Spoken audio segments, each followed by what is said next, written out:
Muy buenos días, apreciados jóvenes. En esta semana continuamos con nuestra unidad temática de la materia de Historia y Geografía, y el tema que nos corresponde sería el gobierno de Fernando Lugo, posteriormente al gobierno de Nicanor Duarte Frutos. Este gobierno de Fernando Lugo tuvo un periodo del 15 de agosto del año 2008, con gran concurrencia de jefes de Estado y de la ciudadanía. Representaba el cambio y su gobierno tenía una gran expectativa, contando con un 80% de popularidad.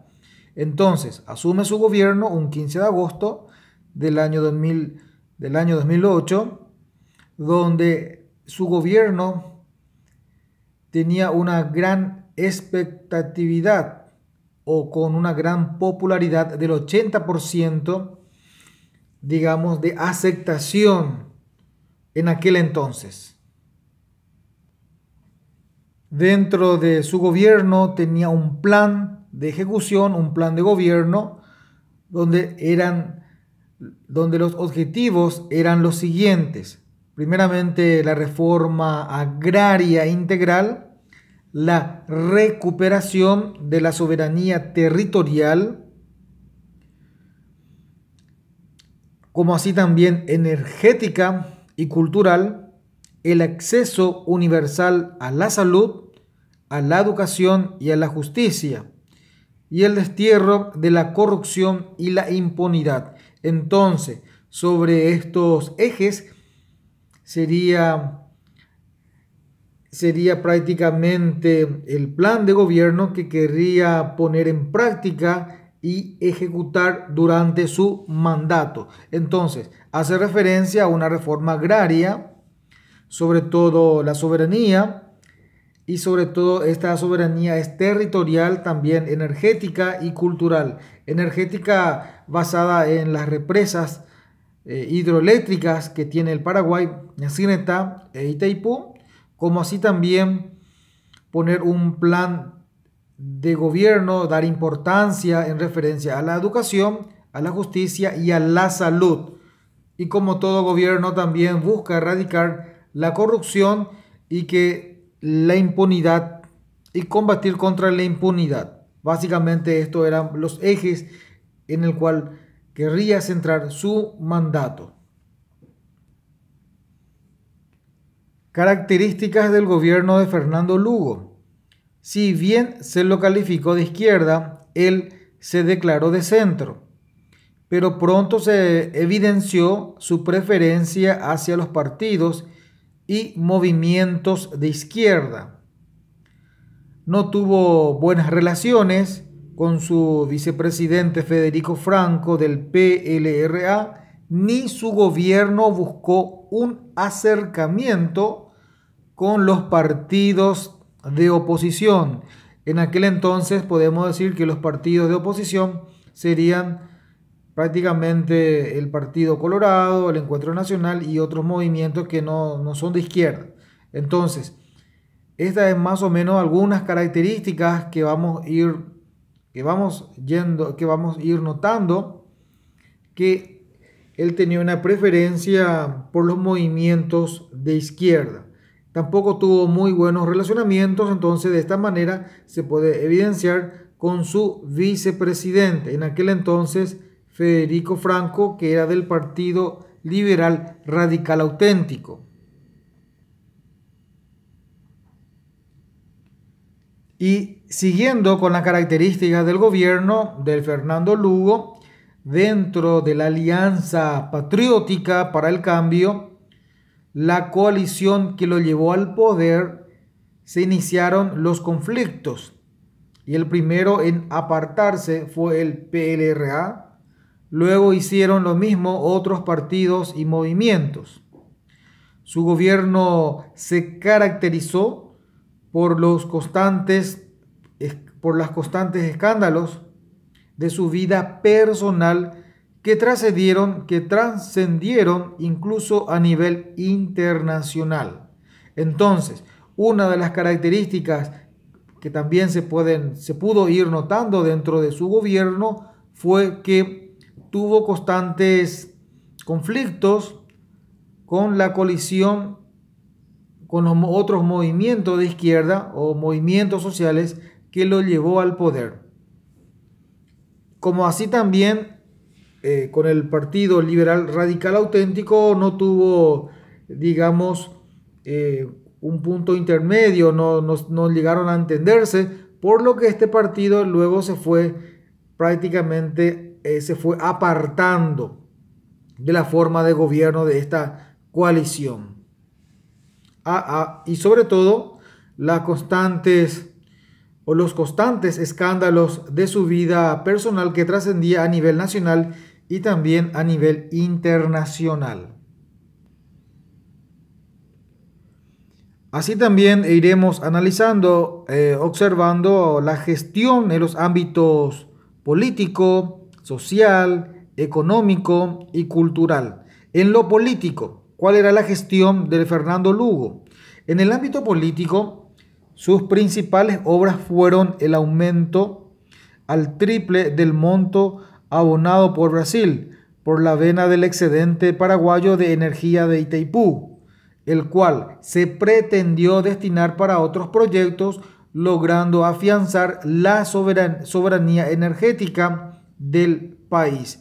Entonces, buscó en esta parte el aumento 3 veces más para que Brasil pueda ir abonando, y este ingreso que hacía las arcas del Estado era para ir destinando a otros proyectos sociales que tenía el Poder Ejecutivo, y de esta manera también valorar la soberanía energética del país. También logró la profesionalización de la función pública, primeramente, que la función pública estén los técnicos especialistas en cada área, en cada rama, para ocupar, digamos, dichas carteras ministeriales. A su vez también se había logrado la competencia al acceso a la función pública, que puedan concursar y la persona más idónea y capaz pueda ocupar el cargo público, y que todos puedan también tener igualdad de oportunidades de acceder a esa función, a la función pública. Otro tema interesante que aplicó en su gobierno era una línea de 500 kV desde Itaipú hasta Villa Hayes. Hablamos de potencias, entonces, en materia de energías.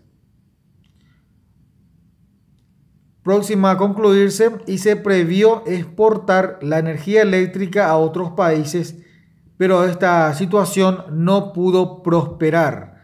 Entonces, también dio importancia a una línea energética de 500 kV de fuerza, y también posteriormente dar mayor importancia a la profesionalización de la función pública. Estas son algunas características que se pudo notar dentro del gobierno de Lugo en el ámbito político. Siguiendo con las obras en el ámbito político o en la gestión, además se llegó a un acuerdo para utilizar los fondos estructurales del Mercosur, FOSEN, que es un fondo compensatorio para los países menos desarrollados del bloque. En cuanto a las obras públicas, se realizaron mejoras en caminos y rutas y el transporte público en el área metropolitana recibió un subsidio para mejorar su servicio. Entonces, otro aspecto a resaltar es que buscó un acuerdo de los fondos estructurales del Mercosur para que sean repartidos en los países menos desarrollados. A su vez, hizo importantes obras públicas, caminos, rutas y mejorar el servicio de transporte público. además de para la conclusión o la consecución de esta, logró dar un subsidio para mejorar ese servicio. En esta parte observaremos la gestión en el aspecto social. En lo social, el gobierno de Lugo apostó por varios proyectos para combatir la pobreza urbana y rural. Por ejemplo, el programa Tecopona, iniciando en el año 2005, por el cual miles de familias campesinas fueron beneficiadas con entregas mensuales de dinero. Así también el programa Abrazo para disminuir el trabajo infantil destinado a familias urbanas y llevando a cabo por la Secretaría de la Niñez y la Adolescencia. Entonces, en el aspecto social también se puede ver el programa Tecómpora, que se había llevado en el año 2005, donde varias familias campesinas pudieran tener acceso o sean beneficiadas con un monto, con cierto monto de sumas de dinero a fin de poder, digamos, paliar la situación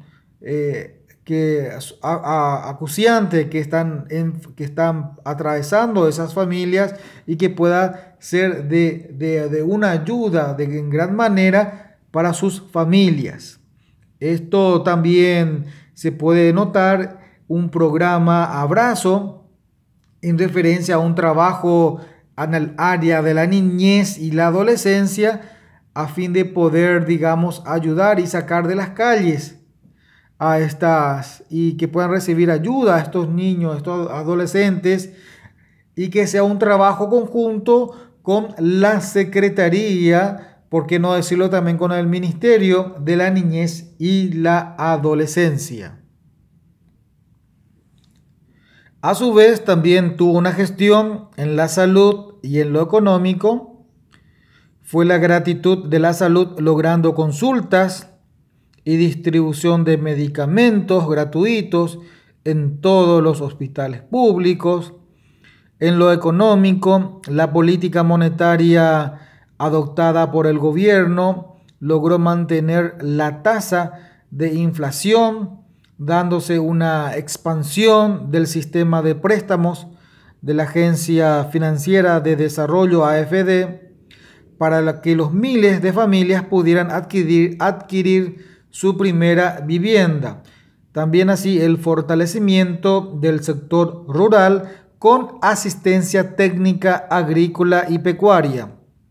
Bueno, de esta manera también entonces se puede notar en la salud, sobre todo consultas gratuitas que se pueden realizar a través de un call center al poder llamar, sobre todo a los hospitales públicos, sobre todo a los grandes hospitales de referencia a nivel nacional, lo que hace el Hospital de Clínicas, lo que hace referencia al IPS en sus diferentes establecimientos que tenemos en la República del Paraguay, y sobre todo la atención constante a los enfermos, a la tercera edad, sobre todo a la provisión de medicamentos de gran parte de los asegurados también. Entonces, un aporte muy interesante lo que hace en cuanto a la salud. Si bien es cierto, no es suficiente, pero de gran manera hoy en día hace una ayuda bastante interesante para las personas de escasos recursos que no puedan pagar un seguro privado. Lo mismo sucede en el aspecto económico, una ayuda financiera para la primera casa, que es la ayuda AFD, que mediante esto las familias pueden ser beneficiadas con descuentos para adquirir su primera vivienda. A su vez también se puede notar un fortalecimiento y una ayuda en el sector rural con asistencia técnica, agrícola y pecuaria. Entonces, estas son otras características del gobierno en cuanto a la salud y en lo económico se refiere. En el área cultural, el gobierno de Lugo desarrolló el programa Una computadora por niño, iniciando en el año 2008 con la distribución de computadoras personales a niños de escuelas públicas para que la tecnología llegue a todos los alumnos de escasos recursos o quienes están accediendo a la educación en las escuelas o instituciones públicas. También los kits escolares y la merienda escolar fue encomendada a las gobernaciones departamentales. El bicentenario patrio fue conmemorado en este periodo con numerosas actividades durante todo el año que duró el mismo, centrándose los festejos mayores en el 14 y 15 de agosto. Entonces, para ir un poco recordando, en el área cultural fue fundamental una computadora por niño para todos aquellos que acceden a la educación pública. A su vez, la merienda escolar y los kits escolar, que el kit no es otra cosa que un pequeño apoyo de materiales didácticos para que pueda contribuir en su educación y su aprendizaje, lápices, cuadernos, libros. Esto consistía básicamente en el kit escolar y la merienda escolar que ellos podían acceder. Normalmente podían tener una merienda a la mañana, a la tarde, para que pueda, digamos, reforzar la atención y que el chico no pueda tener hambre, porque sabemos que con el estómago vacío la atención se hace muy complicada. Uno está pensando más en consumir algo que estar prácticamente concentrándose en un aprendizaje. Entonces, su gobierno vio la importancia de poder incluir dentro del área educativo una merienda escolar. Entonces, otro aporte fundamental fue el FONACIDE, que el apoyo que se hace a las municipalidades, a las gobernaciones, para que esto pueda, digamos, atender a las necesidades básicas de las instituciones educativas públicas más necesitadas y puedan llegar prácticamente para una mejor estructura edilicia, y esto pueda dar mayor comodidad a los alumnados de las zonas más carenciadas para que puedan, digamos, contribuir en el estudio, en el aprendizaje de estos. Y por último, tenemos la destitución del presidente Fernando Lugo a través de un juicio político que se había llevado por el Congreso. Fernando Lugo fue destituido en fecha 22 de junio del año 2012 por un juicio político por las constantes inseguridad en el Paraguay y por una masacre ocurrido en Curuguatú. Este fue el detonante para que los congresistas formularan una acusación y posteriormente fuera destituido a través del juicio político. La masacre de Curuguatú había ocurrido un 15 de junio del año 2012, donde 11 campesinos y 6 policías perdieron la vida en el macro de un operativo de desalojo en la zona de Marinacue, departamento de Canindeyú. Allí los campesinos habían alegado que era una tierra fiscal que pertenece al Estado. Sin embargo, otros alegan que es una tierra privada que pertenecía a la familia Riquelme, por lo que se desata esta masacre, y entonces posteriormente los congresistas dijeron que el responsable sería el presidente de la República por haber permitido este enfrentamiento. Bueno, de esta manera se lo destituye al presidente de la República y asume el gobierno su vicepresidente Federico Franco. Entonces, podemos afirmar que fue destituido entonces Fernando Lugo, un 22 de junio de 2012, faltando prácticamente un año para culminar con su mandato de gobierno, en donde asume, como habíamos mencionado, su vicepresidente Federico Franco para completar ese periodo restante o faltante. Bueno, de esta manera culminamos nuestro tema referente al gobierno de Fernando Lugo, y para ello ustedes también tendrán unas actividades conclusivas que estarán alzadas en la plataforma de Classroom.